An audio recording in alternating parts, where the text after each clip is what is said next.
Photo के पीछे की सच्चाई जानकर आपके होश उड़ जाएंगे। क्या हुआ था इस मासूम के साथ और उसकी माँ के साथ?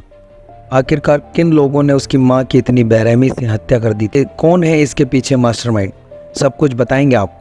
नमस्कार दोस्तों, मैं हूं हरिओम और आप देख रहे हैं प्यासी बटरफ्लाई, जिसमें हम क्राइम से जुड़ी हुई घटनाएं आप लोगों के सामने लेकर आते हैं। तो आइए शुरू करते हैं एक अनोखी वारदात, कमरा नंबर 103।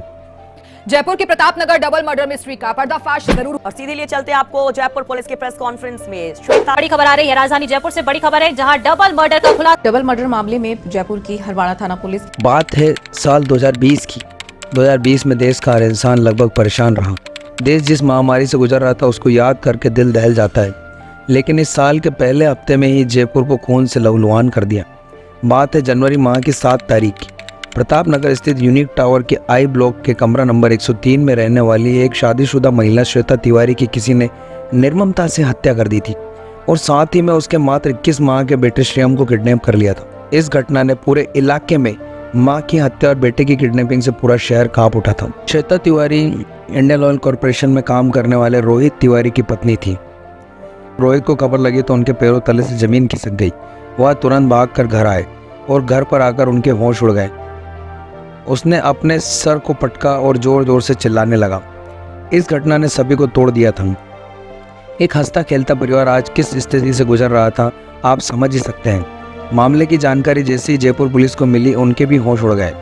उन्होंने आनन फानन में मामले की जांच पड़ताल शुरू कर दी, लेकिन जांच कुछ हद तक आगे बढ़ पाती उसके अगले दिन ही बच्चे की लाश अपार्टमेंट के पीछे जंगल से बरामद होती है। इस डबल मर्डर केस के बारे में जिस इंसान ने भी सुना वह हतप्रभ रह गया। सोच भी नहीं सकता था कि कोई भी अनजान आदमी किसी भी पॉश इलाके में आकर एक हत्या और एक किडनैपिंग कर देता है और बाद में उस किडनैपिंग को भी हत्या में बदल देता है। पुलिस पर अब प्रेशर आने लगा था। वारदात का खुलासा करने के लिए पुलिस बल ने 2 किलोमीटर के दायरे में आने वाले सभी सीसीटीवी कैमरों को खंगालना शुरू कर दिया। साथ में सोसाइटी में आने वाले 6 महीने के दौरान पिछले सभी किराएदारों और मकान मालिकों की डिटेल निकाली गई। इसके अलावा भी डोर टू डोर बोले तो घर के दरवाजे पर दस्तक दी गई। पुलिस अपने काम में लगी थी कि तभी अंधेरे में उन्हें एक दिया जलता हुआ नजर आया। मतलब कि पुलिस को एक सीसीटीवी की फुटेज में एक चेहरा जो मुंह पर कपड़ा बांधकर बच्चे को गोद में उठाकर ले जाता हुआ नजर आया। पुलिस का माथा ढरक जाता है। जिस समय यहाँ मैसेज मिलता है फिरौती का, उस समय उनको बच्चे की लाश बरामद हो चुकी थी। पुलिस यह समझ जाती है कि आरोपी हमें गुमराह करने की कोशिश कर रहा है। इसी बीच पुलिस जिस मोबाइल नंबर से मैसेज आया था वो श्वेता तिवारी का ही मोबाइल नंबर था। उस मोबाइल नंबर को सर्विलेंस पर डाल देती है, मतलब उसकी लोकेशन ट्रेस करने के लिए साइबर सेल की मदद लेती। और जैसे ही श्वेता तिवारी का मोबाइल ऑन होता है यहाँ लोकेशन मिलती है सांगानेर की। पुलिस अपनी एक टीम के साथ सांगानेर जा पहुँचती है। जो लोकेशन उनको मिली थी उस एग्जैक्ट उसी लोकेशन पर पहुँचने के बाद पुलिस एक घर के सामने रुक जाती है और वह देखती है कि उस घर के बाहर वही जूते रखे हैं जो उनको सीसीटीवी फुटेज में मिलते हैं। वह जैसे ही घर के अंदर घुसती है तो वहाँ पर उनको एक सौरभ नाम का आदमी मिलता है जिसको पुलिस गिरफ्तार कर लेती है। सौरभ से जैसे ही पुलिस पूछताछ करती है तो सौरभ पहले बातें घुमाने लगता है। फिर पुलिस थोड़ी अपनी शक्ति दिखाती है। जैसे शक्ति दिखाती है तो पता चलता है कि रोहित तिवारी सौरभ का ही दोस्त है, मतलब ये दोनों दोस्त हैं। और शक के आधार पर रोहित तिवारी को गिरफ्तार कर लिया जाता है। रोहित का आमना सामना जैसे ही सौरभ से होता है वह यह मान लेता है कि मेरी पत्नी और मेरे बेटे की मौत का जिम्मेदार सिर्फ सौरभ है और यही मामला पलट जाता है। सौरभ जैसे ही देखता है कि सारे मौत का जिम्मेदार अपने बेटे और पत्नी की मौत का जिम्मेदार रोहित उसको ठहरा रहा है तो वह टूट जाता है और वह जो कहानी बताता है वह अब मैं आप लोगों के सामने शुरू करने वाला हूँ। वही रोहित तिवारी जो अपने बेटे और पत्नी की मौत के गम में डूबे रहने का नाटक करने वाला दिखता रहता था, उसी ने ही अपने बेटे और अपनी पत्नी की मौत की साजिश रची थी। अब पुलिस रोहित को बख्शने वाली नहीं थी क्योंकि रोहित ने पुलिस को गुमराह किया था। पुलिस को रोहित के ऊपर पहले से भी शक था। रोहित ने फिर सारा राज उगल दिया। रोहित ने बताया कि वो एक महिला से प्रेम करता था, उससे शादी करना चाहता था। इसके बावजूद कि श्वेता और रोहित के बीच में रिश्ते काफ़ी ख़राब थे। इन दोनों के बीच अक्सर झगड़ा होता रहता था।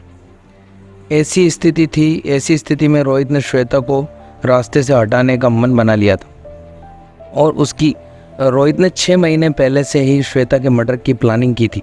उसने एयरपोर्ट पर 20 दिसंबर 2019 को ही निकाल दिए थे। उसका मकसद था कि जब वह हत्या की योजना बनाने के लिए निकले तो ऑफिस आने जाने के बारे में किसी को कोई जानकारी न मिले। जिस दिन श्वेता की हत्या हुई उस दिन जानबूझकर ऑफिस में 7 जनवरी को रोहित ने अपने अधिकारियों के साथ लगातार बैठक की ताकि यह साबित हो सके कि वह लगातार मीटिंग में था और बिजी था। रोहित ने जो खुलासे किए उससे पता चलता है कि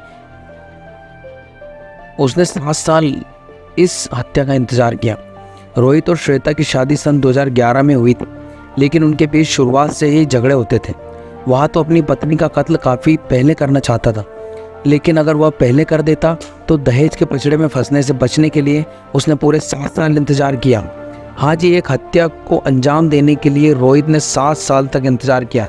सोचो, दोनों पति पत्नी एक ही कमरे में एक ही घर में साथ साथ रहते हैं और रोहित ने श्वेता को एहसास भी नहीं होने दिया। श्वेता को पता ही नहीं था कि जिस इंसान के साथ वह रह रही है वह उसकी हत्या करने की प्लानिंग कर रहा है। खैर, लेकिन उस मासूम ने उसका क्या बिगाड़ा था? उस बच्चे पर उसको बिल्कुल दया नहीं आई जो उसकी स्वयं की संतान थी। जब रोहित से पूछा गया तो उसने जवाब दिया कि वह अपनी पुरानी जिंदगी श्वेता से जुड़ी हर याद को मिटा देना चाहता था। वह श्वेता से इतनी नफरत करता था, इस वजह से वह अपने लाडले दिल के टुकड़े के भी टुकड़े टुकड़े करने पर नहीं रुका और उसने अपने दोस्त सौरभ के साथ मिलकर एक प्लानिंग की। सौरभ और रोहित अच्छे मित्र थे, जैसे सब रहते हैं। वह सौरभ से बातचीत में कहता था कि वह श्वेता से परेशान हो गया है, कभी उसका मन करता है कि श्वेता का खून कर दूं। सौरभ भी अपनी पत्नी से छुटकारा पाना चाहता था। इन दोनों के बीच में जो था शायद किसी को कुछ पता ही नहीं था। पत्नियों को मौत के घाट उतारना चाहते थे। अब रोहित का दिमाग में एक आइडिया आया। उसने बोला कि तू मेरी बीवी को मार दे, मैं तेरी बीवी को मार देता हूँ। पहले तो सौरभ को कुछ समझ ही नहीं आया, लेकिन बाद में वह राजी हो गया। पुलिस को बताया कि वह रोहित के साथ कई बार श्वेता के घर जा चुका था, जिसकी वजह से उनकी जान पहचान थी। जब 7 जनवरी के दिन अचानक सौरभ रोहित के घर पहुंचता है तो श्वेता जान पहचान होने के नाते घर का दरवाज़ा खोल देती है और उनको बैठने के लिए कहती है। उसको क्या पता था जिसको वो घर बैठा रही है वही उसके मौत का कारण बन जाता है। वह उसको चाय ऑफ़र करती है। वह चाय बनाकर जब उसको देती है और कुछ काम की वजह से वो बेडरूम के अंदर जाती है, इसी समय सौरभ मौका पाकर किचन से अदरक कूटने वाली मूसल को उठा लेता है और श्वेता जब तक समझ पाती बैक टू बैक उसके सर पर वार कर देता है। ये वार इतने घातक थे कि श्वेता कुछ समझ पाती उसके पहले उसको मौत के घाट उतार दिया जाता है और साथ में ये उस मासूम मात्र 21 माह के श्याम को भी मौत के घाट उतार दिया जाता है।